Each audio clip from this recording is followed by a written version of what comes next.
Apreciados hermanos, un gusto saludarles, que el Señor les bendiga. Por la gracia de Dios, hoy podemos compartir su palabra y les invito porque esta semana estaremos tocando temas especiales de asistencia social y hoy tocaremos el capítulo número 2 del libro El Ministerio de Bondad, que se titula La compasión de Cristo hacia el sufrimiento humano. Sabemos que sin la intervención de Jesús nosotros estaríamos completamente perdidos, pero gracias a su intervención, gracias a su sacrificio, es que podemos tener grandes promesas para nosotros. Y la meditación de hoy día estará en el pasaje de Hebreos 4, versículo 15, que nos dice así: porque no tenemos un sumo sacerdote que no pueda compadecerse de nuestras flaquezas, sino a uno que ha sido tentado como nosotros, pero sin pecado. Así que hermanos, meditando en este pasaje vamos a tener una breve oración. Le invito a que puedan inclinar su rostro donde estén y con reverencia oremos a Dios. Mi buen Padre que está en los cielos, santificado sea su santo nombre, pidiendo que tu presencia nos ilumine, nos guíe y que por la gracia de tu Espíritu Santo podamos entender tu palabra. Mi Dios, gracias por todo el sacrificio que has hecho por nosotros. Gracias a Él, al sacrificio de Jesús, hoy podemos, Señor, presentarnos ante ti y pedir perdón por nuestras faltas, pidiendo, mi Dios, que abra nuestro entendimiento. Lo rogamos en el nombre de tu Hijo amado Jesús. Amén. Muy bien. Sabemos que cuando Cristo estuvo aquí en la tierra, Él fue nuestro sustituto, nuestro garante. Él fue un varón de dolores experimentado en quebrantos. Lo que Él más anhelaba era poder servir al hombre, poder conquistarlo, ¿no? Hay un pensamiento muy lindo que dice: el que no vive para servir, no sirva para vivir. Y Cristo vino a servir aún siendo Dios. Vino a mostrar cuál era el camino, humillándose hasta lo sumo. Su mayor preocupación eran los necesitados del pueblo, aquellos que tenían enfermedades, aquellos que tenían dolencia, aquellos que tenían penas, aquellos que estaban endemoniados. Jesús vino a buscar todo lo que se había perdido. Sin duda, su gran afán fue el cuidar de aquel que estaba separado de Dios, y el cual Él pagó un infinito precio, un valor inmensurable, el precio de su muerte, su sangre preciosa. En vista de este valor tan grande, es que Él adopta ahora a estos como sus hijos, y los cuida con tierna compasión. Hay un pensamiento en este capítulo que quiero compartir con ustedes, y dice así: este mundo es un vasto lazareto, pero Cristo vino para sanar a los enfermos y proclamar liberación a los cautivos de Satanás. Él era en sí mismo la salud y la fuerza. Jesús no rechazaba a nadie que se acercaba a Él. Todo cuando estaba a su alrededor y necesitaba de Él iba en ayuda. Muchos se acercaban por problemas físicos que posiblemente ellos habían concebido, o sea que eran consecuencia de sus mismas decisiones. Pero Él les ayudaba, y no solamente en una salud física, sino que también le daba una sanidad espiritual. Pues a través de su convivencia con Jesús, ellos se convencían de pecado y aceptaban cuál era el Salvador, quién era el Salvador, y podían ver en su maravillosa obra el acto de una persona que los amaba. Aunque quizás no los conocía, los entendía, y podían ver que alguien más se preocupaba de ellos. La esperanza nacía nuevamente en su corazón. Ahora, con Cristo, era una nueva vida, un nuevo comienzo. Y este era el papel esencial de Cristo. Y así también ese papel llega hasta nosotros hoy, que podemos ser colaboradores suyos en busca de estas almas que necesitan ayuda. Le invito también que podamos ver otro pasaje que se encuentra. Me ha sido mostrada la razón por la cual el pueblo de Dios no está más espiritualmente dispuesto y no tiene una fe más abundante. Ello se debe a que está apretadamente estrechado por el egoísmo. El profeta está hablando a los observadores del sábado, no a los pecadores, no a los incrédulos, sino a aquellos que tienen la gran pretensión de santidad. No son las muchas reuniones lo que Dios acepta, no son las numerosas oraciones, sino el bien hacer. Hacer lo correcto a su debido tiempo es ser menos egoístas y más misericordioso. Nuestras almas deben prodigarse. Entonces Dios las hará como jardines bien regados, cuyas aguas no faltan. Cuando Jesús vino, tomó la naturaleza del hombre en su mayor pobreza, podríamos decirlo, en su mayor humildad.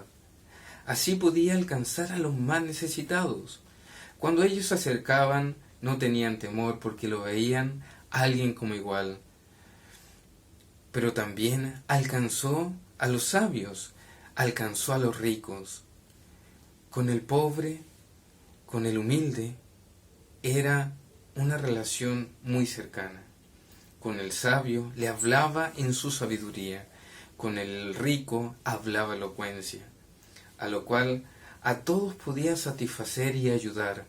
A los ricos le daba una salida con lo cual ellos podían despojarse de la riqueza de este mundo y ser verdaderamente ricos.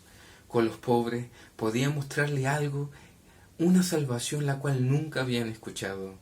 Y con los sabios le mostraba la verdadera naturaleza de la palabra de Dios. Jesús sabía tratar con todos y sabía cómo mostrarle el camino correcto. Por eso es Dios, por eso es nuestro guía, nuestro ejemplo, porque en Él podemos encontrar las verdades ocultas que a veces a nuestro entendimiento ya se habían perdido.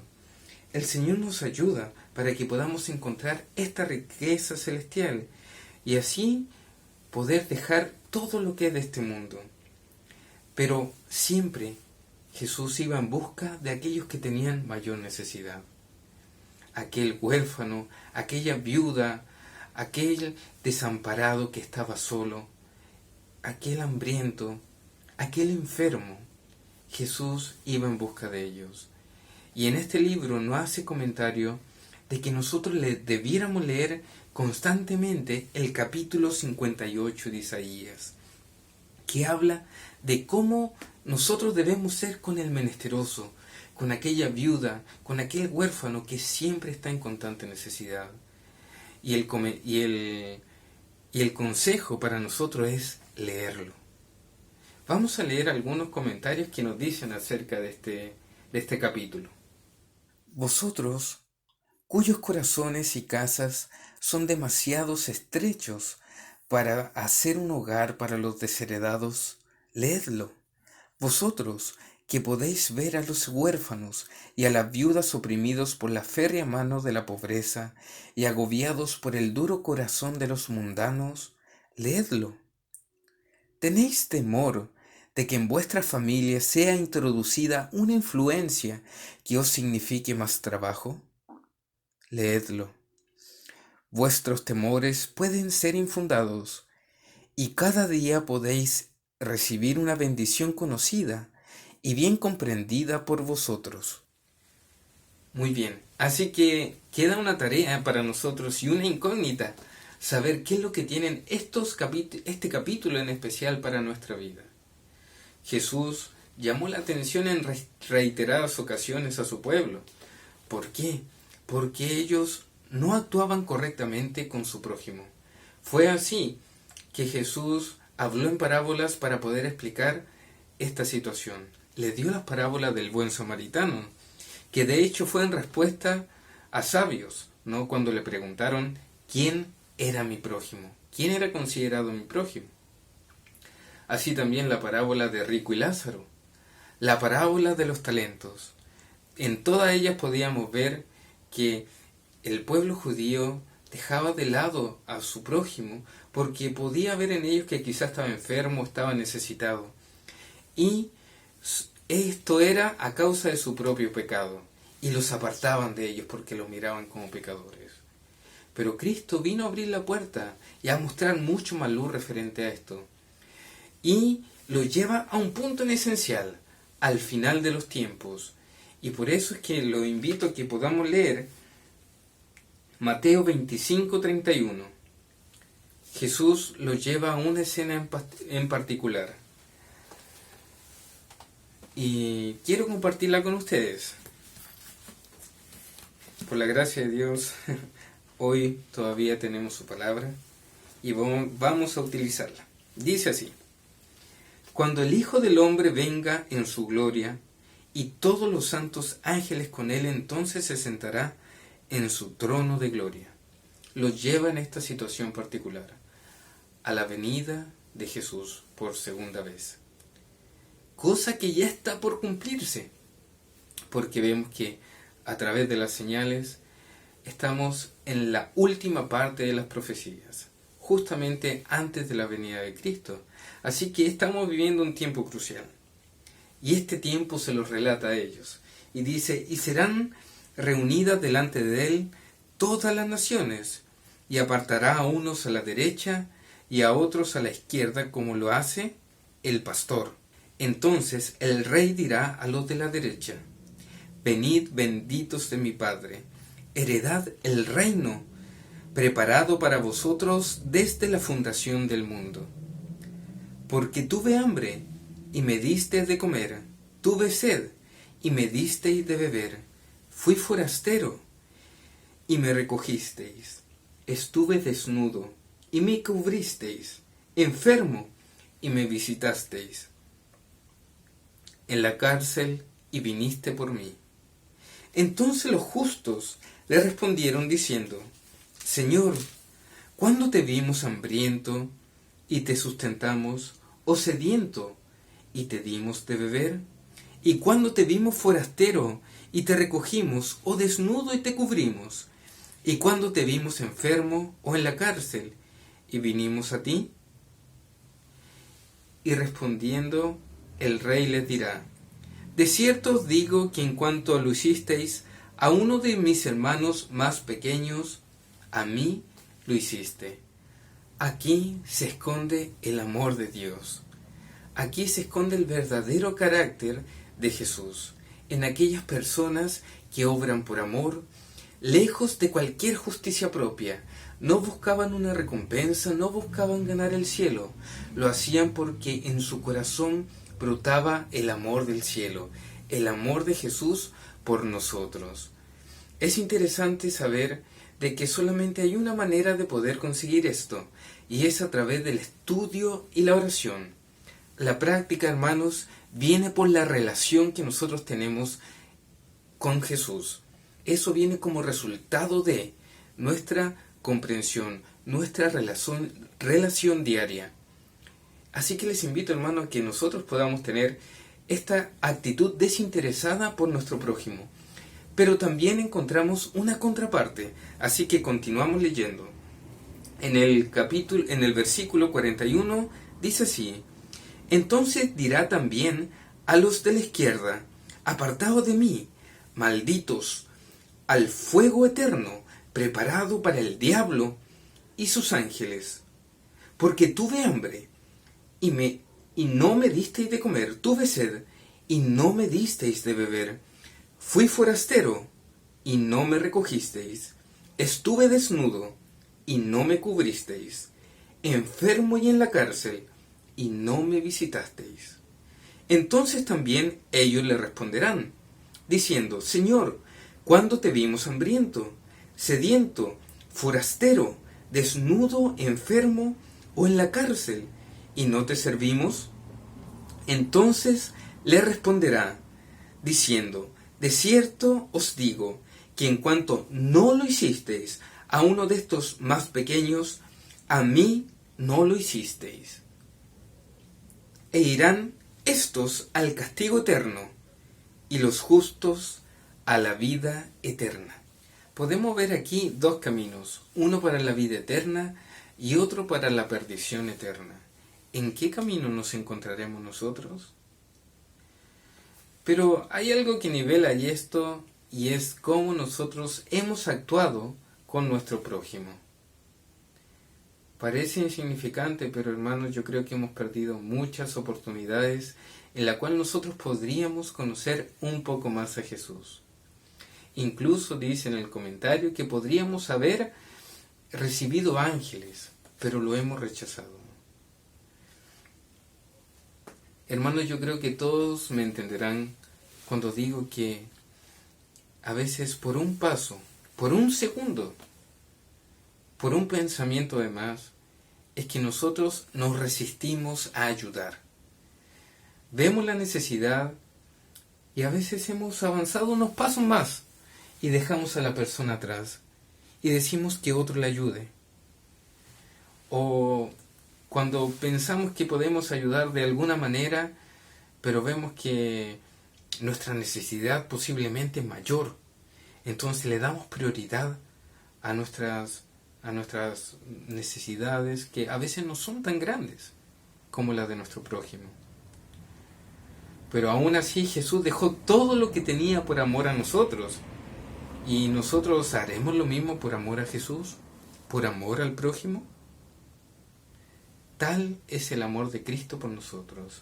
Dice que Él no pasa desapercibido nada que le pase a su hijo, a sus hijos.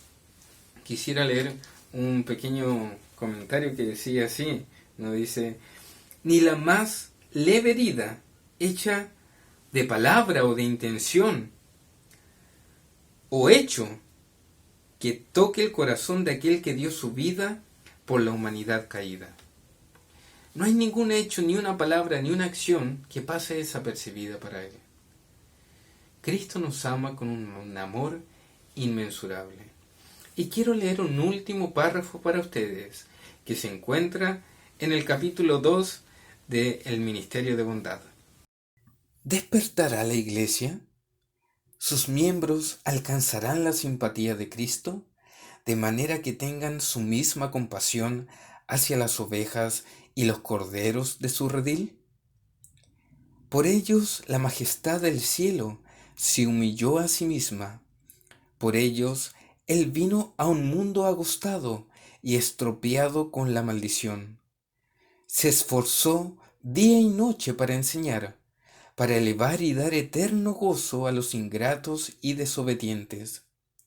Por ellos Él se hizo pobre, para que por medio de su pobreza ellos fueran hechos ricos.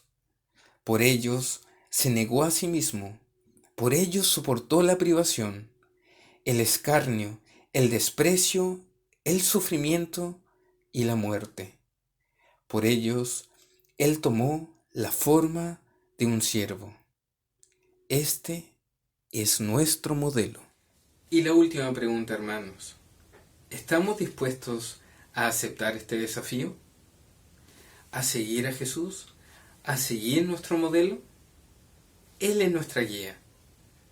Que el Señor nos ayude a poder cumplir su palabra, a que podamos acercarnos cada día más un poquito a Jesús, a poder conocer un poquito más su carácter, y que por la gracia de Dios, hermanos, no luchemos por las cosas de este mundo, sino que podamos luchar con las cosas que son eternas. No intentes ganar el cielo, no intentes justificar tus obras, intenta conocer más a Jesús. Amén.